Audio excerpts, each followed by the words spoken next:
the happiness of the and so Hashem loves that happiness because it's a happiness that rebuilds the base of Mikdash.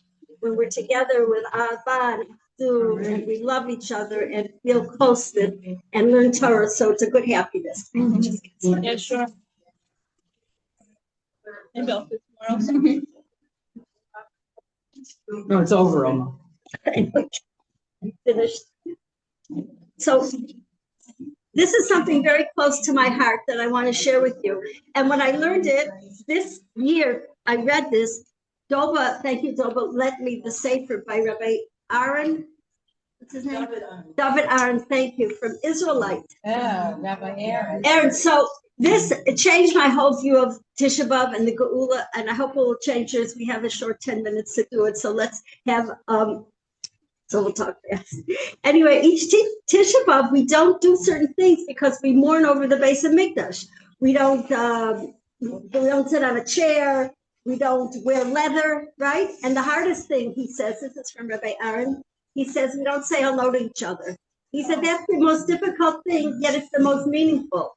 Because we learn from that we're not allowed to greet each other warmly on Tisha B'Av, that the whole year we should greet each other warmly and lovingly. And that's what we learned from not doing it on Tisha B'Av. And what is pain? So it says joy and pain are the dance of life. Only people who truly know pain can truly know pleasure and joy. Because to be fully alive and fully aware, we have to be willing to embrace the total spectrum of the human emotions.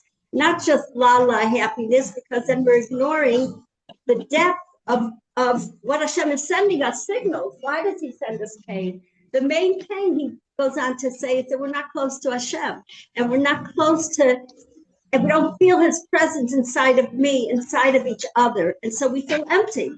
And so when we feel empty, what's left? Food, chocolate, coffee, potato chips, meat. Why are we not eating meat in these 9 days, or shabu shachobo? Is because one reason, we're not getting distracted from Hashem's love. It's me and you, Hashem. It's me and you. Can a Kala, when she's in her yichud room, think about the dentist tomorrow or the 100 shekels she owes a friend? She says to her husband, oh, excuse me, I have to cancel my appointment tomorrow at the dentist. Otherwise, I'm going to lose 50 shekels. You'll excuse me, won't you?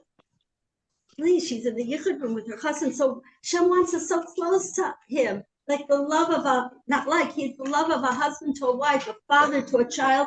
So he wants to take away, so to speak, the distractions, so we can only concentrate on that love. And with his love, it's Hashem, the base of Mikdash will be rebuilt. The second base of Mikdash was destroyed because of baseless hatred.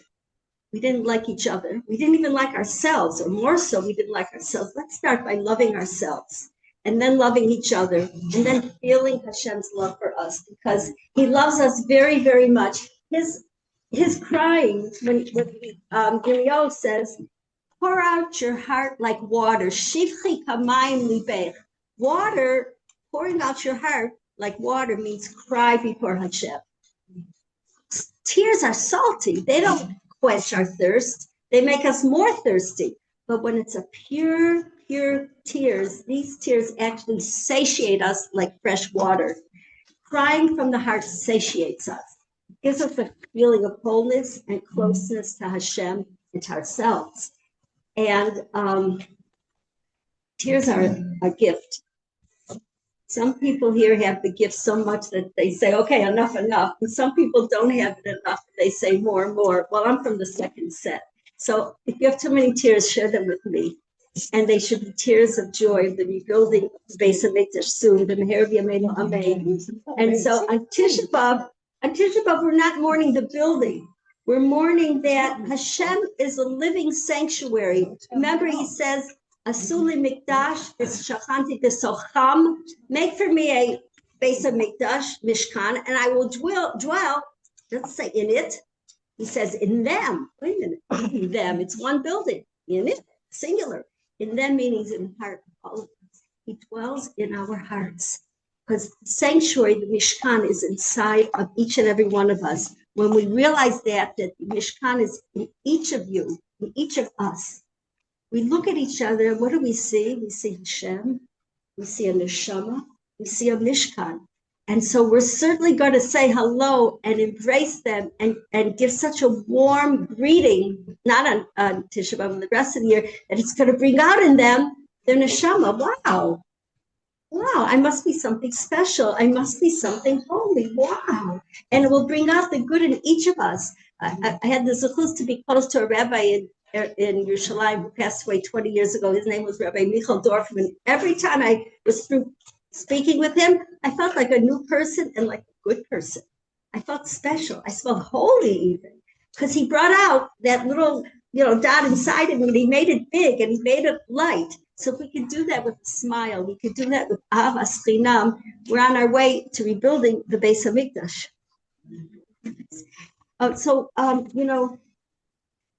the oral tradition. This is says that when the Beis HaMikdash was destroyed, Hashem Shechina, his divine presence, departed to heaven. And there's a wall that separates his children from him. And where is that wall? That wall is in our heart. Why did it's not like he ran away from us and he doesn't want to look at us and he doesn't care about us. Remember, the Kruvim were facing each other at the time of the destruction of the Beis HaMikdash. It was a time of closeness. He yearns for our closeness again, and he cries for it. He cries. He's crying that he destroyed the Beis HaMikdash, but so to speak, he didn't have a choice. Of course, Hashem has a choice. He's Hashem.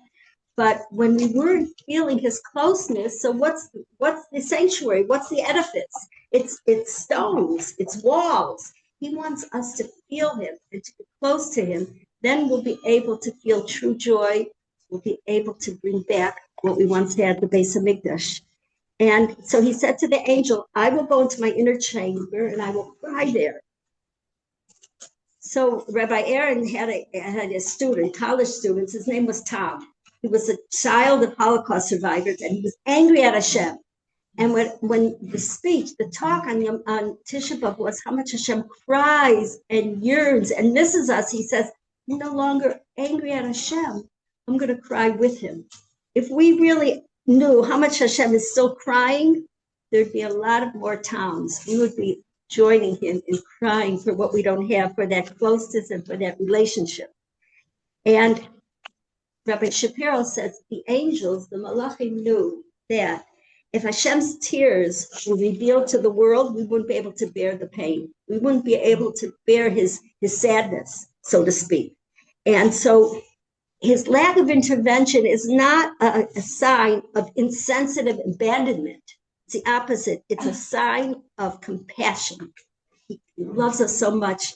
And so at the moment, he can't reveal himself to us because we're not there to see him. Remember the rabbi of Medjugorje, his grandson was playing hide and go seek, and he was crying. He said, my dear grandson, why are you crying? He said, I was playing. I found a really good hiding seek place, and my friends gave up, and they're playing another game, another room. They're playing ball. They forgot about me. He said, don't cry. Hashem has been crying about the same thing much longer. He's hiding.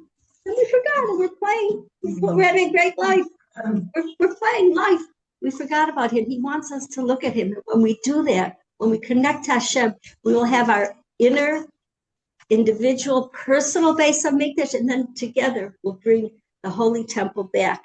And our tears will be tears of joy because us Yemolei Schok Pinu. Go ahead, Al. So now I want to pass out a song.